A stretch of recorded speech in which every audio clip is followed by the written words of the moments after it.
వెతలు తీరును, కృపలు దొరుకును, సాటి లేనిది యేసుని నామం. యేసునామమే మధురం, మదిలో తలచిన ధన్యం. యేసునామమే మధురం. ప్రభువునందు ప్రియమైన దేవుని బిడ్డలారా, నేటి వాక్య ధ్యానం కొరకు ప్రార్థన చేద్దాం. మమ్మలను మిక్కిలిగా ప్రేమిస్తున్న మా తండ్రి వందనాలు. వాక్యము వింటున్న ప్రతి ఒక్కరితో మీరు మాట్లాడండి. వారి జీవితాల్లో మీ నిండైన కృప ప్రసాదించండి. రక్షణ చేత ప్రతి ఒక్కరిని అలంకరించండి. సంఘము గూర్చి కొన్ని మాటలు నేర్చుకుంటున్నాం. కృపనివ్వండి, గ్రహించు భాగ్యాన్నివ్వండి. యేసునామాన వేడుచున్నాం తండ్రి, ఆమేన్. ప్రియమైన దేవుని బిడ్డలారా, ప్రకటన గ్రంథములో 2-3 అధ్యాయాలు మీరు గమనిస్తే 7 సంఘపు దూతలకు ఈలాగు వ్రాయుము అని ప్రభువు సెలవివ్వటం మనం చూస్తున్నాము. 7 సంఘముల దూతలకు 7 సంఘాలు. ఎఫెస్సు అను సంఘము, Smyrna, Pergamum, Thyatira, Sardis, Philadelphia and Laodicea. ఈ 7 సంఘాలకు ఉత్తరం రాయమన్నాడు. ఎవరు సంఘం? సంఘము ఆధిక్యతలు ఏమిటి? సంఘము యొక్క ప్రాధాన్యతలు ఏమిటి? ఇవి మనకు అర్థం కావాలి. సంఘము అను పదం ఎక్లేషియా అనే గ్రీకు పదం నుండి మనం చూస్తాం. దాన్ని ఆంగ్లమున ద చర్చ్ అని పిలుస్తాం. ఎక్లేషియా అనే గ్రీకు పదానికి అర్థం the people who are called out, బయటకు పిలువబడిన వారు అని అర్థం. వెలుపటికి పిలువబడిన వారు ఎక్లేషియా. మీకు ఎక్లేషియా అనే పదం న్యూ టెస్టిమెంట్కు చెందినటువంటిది. ఆ ఉద్దేశం పాత నిబంధనలో కూడా మనం చూస్తే ద ఓల్డ్ టెస్టిమెంట్ సెయింట్స్, పాత నిబంధన గ్రంథపు పరిశుద్ధులు, వాళ్ళు సమాజములో ప్రత్యేకించబడుటకు దైవ ఉద్దేశం చొప్పున సమాజం నుండి వెలుపటికి పిలువబడిన వాళ్ళే. పాత నిబంధన భక్తులు బయటకు పిలువబడిన వారే. కానీ ఎక్లేషియా అనే పదం న్యూ టెస్టిమెంట్కే చెందింది. మీరు బైబిల్ గ్రంథంలో పాత నిబంధనలో నోవాహు పిలువబడ్డాడు, సమాజం నుండి వేరు చేయబడ్డాడు, ఓడలోనికి పంపబడ్డాడు. బైబిల్ గ్రంథంలో మనం చూస్తున్నప్పుడు అబ్రహాము పిలువబడ్డాడు, వెలుపలికి పిలువబడ్డాడు. అలాగే ఇజ్రాయేలీయులు ఐగుప్తు నుంచి వెలుపలికి పిలువబడ్డారు. కనుక దేవుని బిడ్డలు లోకము నుండి ప్రత్యేకించబడుటకు దేవుని చేత సమాజం నుండి వెలుపలికి పిలువబడ్డారు. సమాజములో ఉన్నప్పటికీ సమాజమునకు భిన్నమైనటువంటి వారుగా కనిపిస్తారు. ఇక క్రొత్త నిబంధన సంఘము క్రొత్త నిబంధన కాలములో పెంతెకొస్తు పండుగ దినాన యేసుక్రీస్తు ప్రభు నామం పేరిట విశ్వాసం ఉంచినటువంటి వారు the people who are called out ఎక్లేషియా. పాత నిబంధన పరిశుద్ధులు ఎక్లేషియాలోనికి రారు, క్రీస్తు సంఘంలోనికి రారు. కనుక క్రీస్తు సంఘం యూదా మతంలో ఉన్న వారిలో నుండి కూడా పిలువబడిన వాళ్ళు బయటికి. కొంచెం జాగ్రత్తగా చెబుతాను వినండి. యేసుక్రీస్తు ప్రభువు రాక మునుపు సమాజం నుండి ప్రత్యేకించబడిన వారుగా ఉన్న యూదులు పిలువబడిన వారుగా కనపడ్డారు. యేసుక్రీస్తు వచ్చిన తరువాత యేసుక్రీస్తును తిరస్కరించిన యూదులు కూడా సమాజంలోకి వెళ్ళిపోయారు. కనుక సార్వత్రిక సమాజం ఉన్నది చూశారు. ఈ సమాజంలో నుండి యేసును అంగీకరించిన వాళ్ళు ప్రత్యేకంగా బయటకు వచ్చేస్తారు. They were called out of the society for a specific purpose of God. దేవుని ప్రత్యేక ఉద్దేశం నెరవేర్చడానికి వెలుపటికి వచ్చిన ప్రజలు ఉన్నారు, వాళ్ళే సంఘం. అంటే యేసుక్రీస్తును మాత్రమే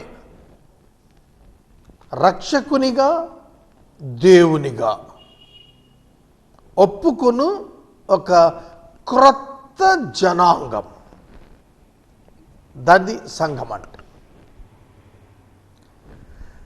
యేసుక్రీస్తు ప్రభువు నామము నందలి విశ్వాసము ద్వారా ఉచిత పాప క్షమాపణ, నిత్య జీవము, పరిశుద్ధాత్మ నింపుదల,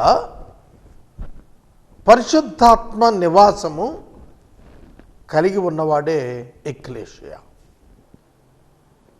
కనుక సంఘం క్రీస్తు యొక్క వధువుగా చెప్పబడింది.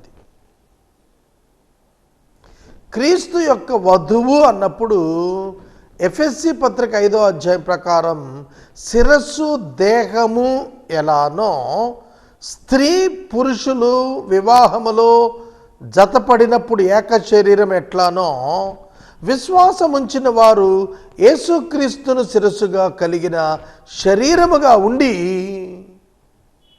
యేసుతో ఏక శరీరముగా ఉన్నారు, ఏకమూర్తిగా ఉన్నారు. కనుక మనం దేవుని వాక్యాన్ని అర్థం చేసుకున్నట్లయితే క్రీస్తును భర్తగా, సంఘాన్ని వధువు సంఘముగా, భార్యగా వర్ణించాడు. ఎక్లేషియా అంటే the wife of the lamb, గొర్రెపిల్ల యొక్క వివాహ వధువు, భార్య ఎక్లేషియా. కనుక ఈ ఎక్లేషియాలో మనకు కనిపించేది ఏంటంటే కొన్ని లక్షణాలు కనిపిస్తాయి. అవి ఏమిటంటే పరిశుద్ధాత్మ దేవుణ్ణి అంతరంగంలో శాశ్వతంగా నివాసం కలిగిన వారుగా, రీజనరేషన్ కలిగిన వారుగా ఉంటారు. The people regenerated in spirit, ఆత్మలో జీవం కలిగిన వారుగా ఉంటారు. సమాజానికి ఎక్లేషియాకి వ్యత్యాసం ఏంటంటే సమాజం అంతరంగములో నిర్జీవంగా ఉంటుంది ఆత్మలో, కానీ ఎక్లేషియా సంఘము అంతరంగములో పరిశుద్ధాత్ముని నివాసము కలిగి జీవము కలిగి ఆత్మలో ఉంటాం. పరిశుద్ధాత్ముని నివాసం చేత మన ఆత్మ జీవించి ఉంటుంది. ఇది ఇంటర్నల్ రీజనరేషన్ ఇన్ స్పిరిట్. ఆత్మలో జన్మించిన అనుభవం చేత ఇది కలుగుతుంది. ఆత్మలో జన్మించిన వాడే ఎక్లేషియా, సంఘము. దేని నుంచి బయటకు వచ్చారు? లోకము నుండి, పాపము నుండి, తీర్పు నుండి మనం వెలుపటికి వచ్చిన వారు. అది ఎక్లేషియా అంటే. అర్థమవుతుందా? సహోదరుడా, సహోదరి. కనుక పెంతెకొస్తు పండుగ నాడు ప్రారంభమైనటువంటి ఈ సంఘము, వధువు, శరీరము, ఎక్లేషియా అని చెప్పబడిన ఈ సమూహం కృపాకాలముతో ప్రారంభమవుతున్న ఈ సమూహం కృపాకాలం ముగింపు క్రీస్తు రెండవ రాకడలో ఆకాశ మధ్యమానికి రహస్యంగా వస్తున్న దినం వరకు, from the day of Pentecost to the day of the rapture. Pentecost పండుగ నాడు యెరూషలేములో పేతురు ప్రసంగంతో ప్రారంభమైన సంఘం యేసుక్రీస్తు ప్రభువారు ఆకాశ మధ్యమానికి తన దూతలతో మహాశబ్దముతో దిగొచ్చినప్పుడు ముగిసిపోతుంది. దాన్నే కృపాకాలం అని అంటాము. కృపాకాలం అంటే అర్థం ఏమిటి అనగా కృపచేత రక్షణ పొందే కాలము, క్రియ చేత కాదు. Not by the work but by the grace. కృపచేత రక్షణ, ఉచితముగా రక్షణ, క్రియ లేకుండా రక్షణ. యేసుక్రీస్తునందు మనము చేయు నీతి క్రియలు బహుమాన కారకములే కానీ రక్షణ కారకము కాదు.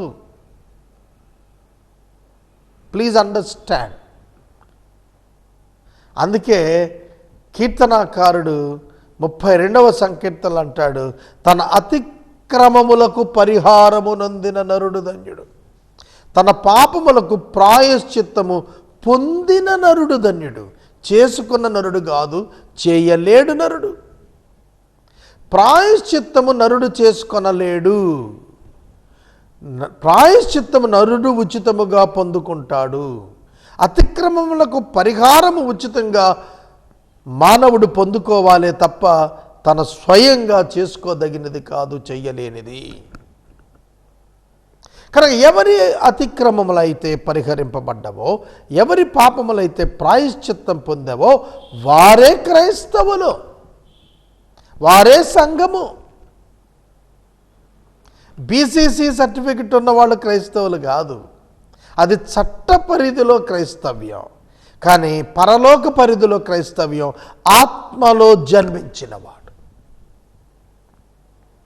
యేసుక్రీస్తు ప్రభువు నీకోదేముతో చెప్పిన మాట అదే.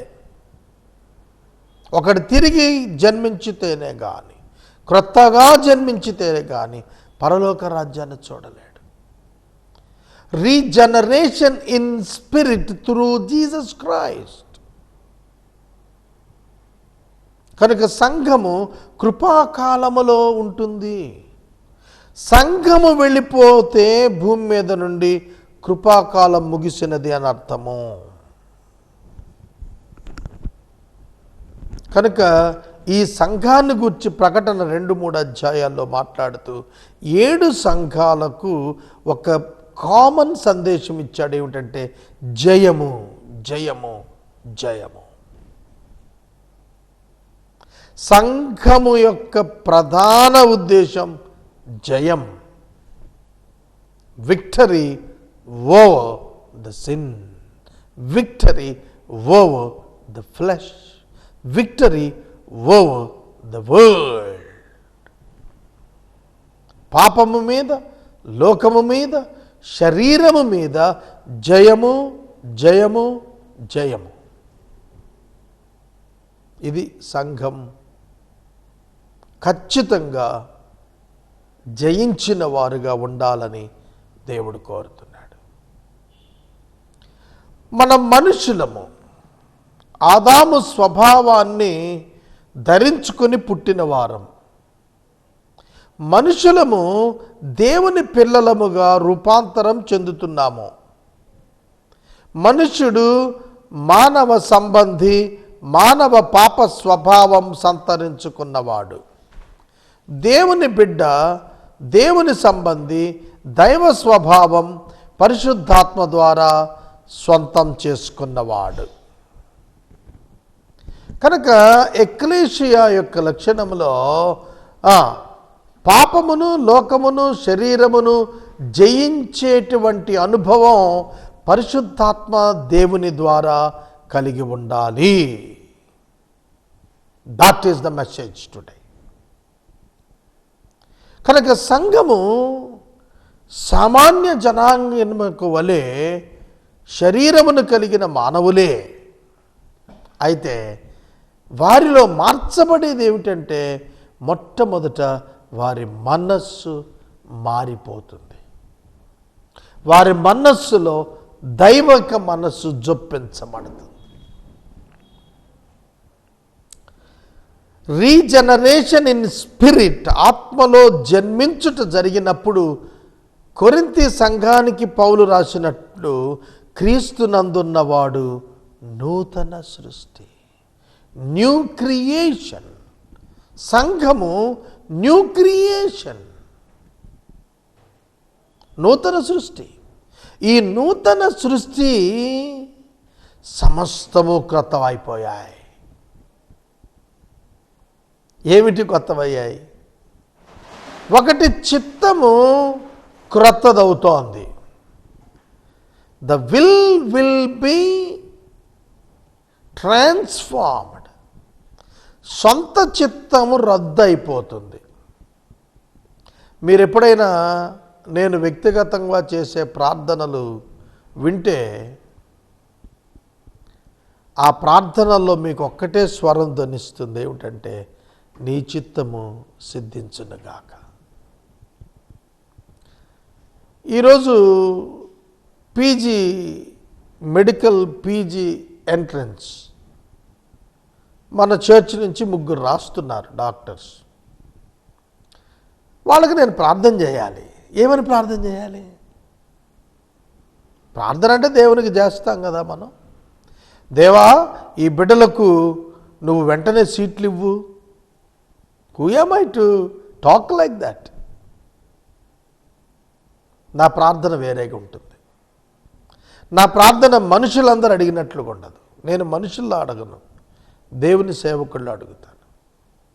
దేవా, వీరి జీవితం ద్వారా నిన్ను మహిమపరచాలి, అందుకొరకు ఈ జీవితం. కాబట్టి అది పీజీ ద్వారా అయినా పీజీ లేకుండా అయినా, ఒకవేళ అది నీ చిత్తంలో పీజీ ద్వారానే అయితే నువ్వు పీజీ వారికి ఇస్తావు. కనుక నీ మహిమ కొరకు వారు ఈ పరీక్ష రాస్తున్నారు. ఈ పరీక్ష నీ మహిమ కొరకో కాదో తెలిసే పరీక్ష. ఇది జరిగించుట ద్వారా నీకు మహిమ వస్తుందని అనుకుంటే నువ్వు ఇస్తావు, లేకపోతే మాకు ఇవ్వవు. ఎందుకంటే మా జీవితం నీకు ప్రత్యేకమైంది. నా ప్రార్థన అంతా ఈ కోణంలో వెళుతుంది. అదే ఒక విద్యార్థికి నచ్చుద్దా? ఏంటంటే సాగర్ గారు ప్రార్థన చేయమంటే, దేవా నీ చిత్తం అయితే ఇవ్వండి అని అడుగుతారు. మాకు ఇష్టం, మాకు ఇవ్వండి అని అడగరే. అదే చిత్తములో మార్పు అంటే. ఐ కాంట్ ప్రే. నా చిన్న కుమారుడు బీడీఎస్ ఎగ్జామ్స్ రాస్తున్నాడు. దేవా ఈ బిడ్డకు పరీక్షలో తోడుండు, విజయం దయచేయి. విజయం దయచేయలేదు దేవుడు. ఏమైంది? మహిమ పొందడా దేవుడు? కనుక విజయమా ఓటమా కాదు అక్కడ. దేవునికి మహిమ వచ్చేందుకైతేనే విజయం. ఒకవేళ మా ఓటమి దేవునికి మహిమ అయితే ఓటమే విజయం.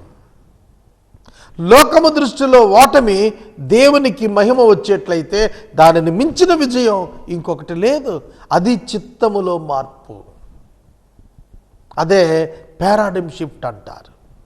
సంఘము క్రీస్తు యొక్క ఆలోచనలతో బ్రతుకుతుంది భూమి మీద, తన ఆలోచనలతో కాదు. చిత్తములో మార్పు, ఉద్దేశములో మార్పు, ఆలోచనలలో మార్పు, నిర్ణయాలలో మార్పు. That is ecclesia. నూతన సృష్టి. లోకమంతా ఒకలా ఆలోచిస్తుంది, దేవుని సేవకుడు ఇంకోలా ఆలోచిస్తాడు. మీకు విషయం చెప్తాను. నేను 50 ఏళ్ళు ఈ భూమి మీద బ్రతికాను. ఇంకొక 20 ఏళ్ళు నేను బ్రతికితే ఏం జరగాలి? నేను ఒక్కటే ఆలోచిస్తున్నాను.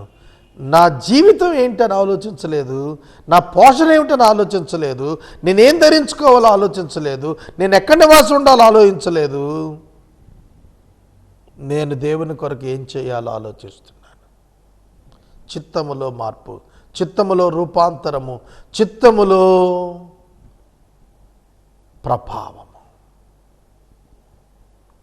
ఏమి తిందుమా, ఏమి త్రాగుదమా, ఏమి ధరించుకుందామా, ఎక్కడ నివసించుదామా, ఏమి సంపాదించుకుందామా, అసలు ఆలోచన ఉండదు. అది బ్రేక్ అవుతేనే విశ్వాసి.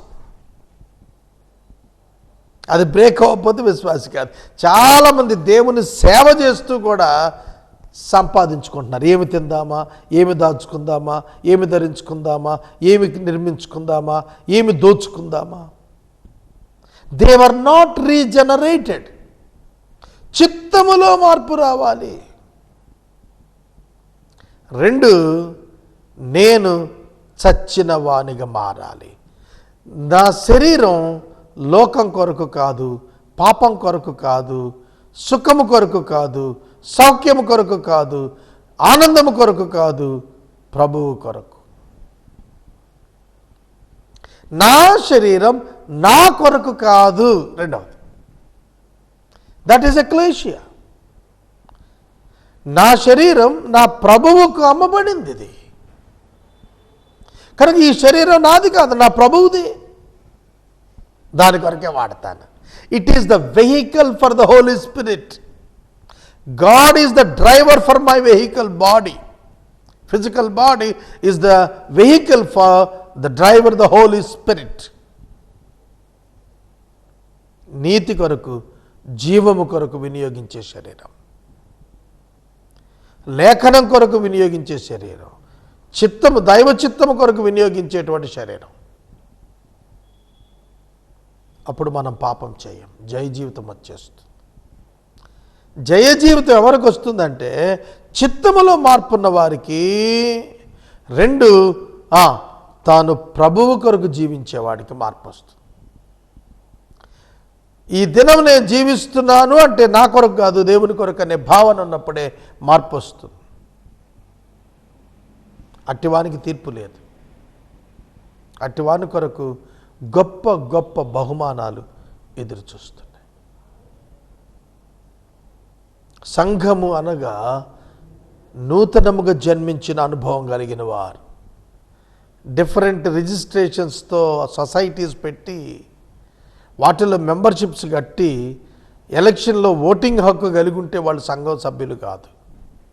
వీళ్ళు సమాజంలో చూసేది సొసైటీస్ యాక్ట్లో ఉండేది మానవ సంబంధమైన అసోసియేషన్స్.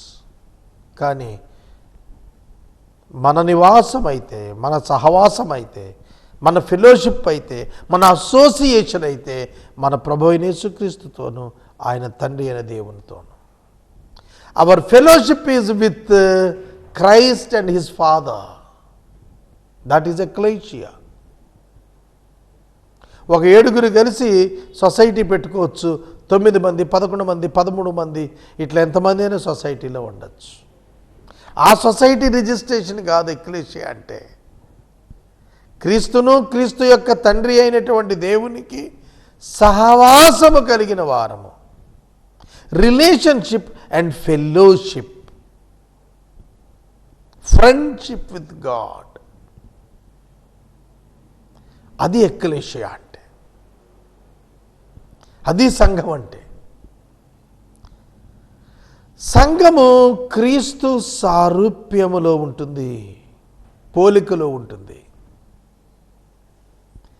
అపవాది పోలికలో ఉంటే అపవాది సంబంధంలో, క్రీస్తు పోలికలో ఉన్నప్పుడే క్రీస్తు సంబంధులం మనం. దేవుని బిడ్డలు అంటే దేవుని పోలి బ్రతుకుతున్న వారని అర్థం. దేవుని విలువలు, దేవుని యొక్క ప్రమాణములు కలిగి జీవించటం సంఘము యొక్క ప్రధాన లక్షణం. ఈ సమయంలో దేవుని వాక్యం వింటున్న మీరందరూ నేర్చుకోవాలి. ఈ 7 ప్రాంతాలలో ఉన్నటువంటి సంఘాలకు ప్రకటన గ్రంథంలో రాస్తున్నప్పుడు జయ జీవితం, జయ జీవితం మీకు కావాలి. లోకములో, పాపములో, శరీరంలో పతనం కావద్దు. శరీర ఇచ్ఛలను నెరవేర్చుకొనుటకు మనము శరీరమునకు రుణస్థులం కాదు. మనకు నిత్య జీవం ఇచ్చిన క్రీస్తుకు రుణస్థులం గనుక ఆత్మ సంబంధుల వలె మనం జీవించాలి. ప్రకృతి సంబంధుల వలె మనం జీవించకూడదు. ఆత్మ సంబంధమైన వారంగా జీవించాలి. ఆత్మ చేత నడిపించబడే వారంగా జీవించాలి. పరిశుద్ధాత్మని చేత బోధించబడే వారంగా జీవించాలి. మన బోధకుడు ఆయనే, మన యొక్క నాయకుడు ఆయనే, మన యొక్క నడిపించు మార్గదర్శకుడు కూడా ఆయనే. ఆయనే ఆయనే ఆయనే హోల్ అండ్ సాల్. సర్వము ఆయనే, సమస్తము ఆయనే. మరి మనమేమిటి? ఆయన వారమే. మనం ఆయన వారం, మన ఆయన ప్రజలం, ఆయన మేపు గొర్రెలం, మనం ఆయన బిడ్డలం, ఆయన వారసులం. That is ecclesia. ఆయన వధువు సంఘం మనం. That is ఎక్లెషియా. అలంకరించబడినటువంటి ఆ నూతన యెరూషలేము పరలోకము నుండి దిగి వస్తోందే, అందులో భాగం మనం. భూమి మీద మన జీవితం ఎంత బాగుండాలి, మార్గదర్శకంగా ఉండాలి, ఆత్మ సంబంధంగా ఉండాలి. అట్టి కృపా పరిశుద్ధాత్మదేవుడు మీకు దయచేయను గాక. ప్రార్థన. మమ్మలను మిక్కిలిగా ప్రేమిస్తున్న తండ్రి, వందనాలు, స్తోత్రాలు. వాక్యము విన్న బిడ్డలను దీవించము. రక్షకుడైన యేసు నామాన అర్థిస్తున్నాము. ఆమేన్. తండ్రి దేవుని ప్రేమ, కుమారుడైన యేసయ్య కృప, పరిశుద్ధాత్మని యొక్క అన్యోన్య సహవాసం సదా మనకు తోడైనను గాక. ఆమేన్.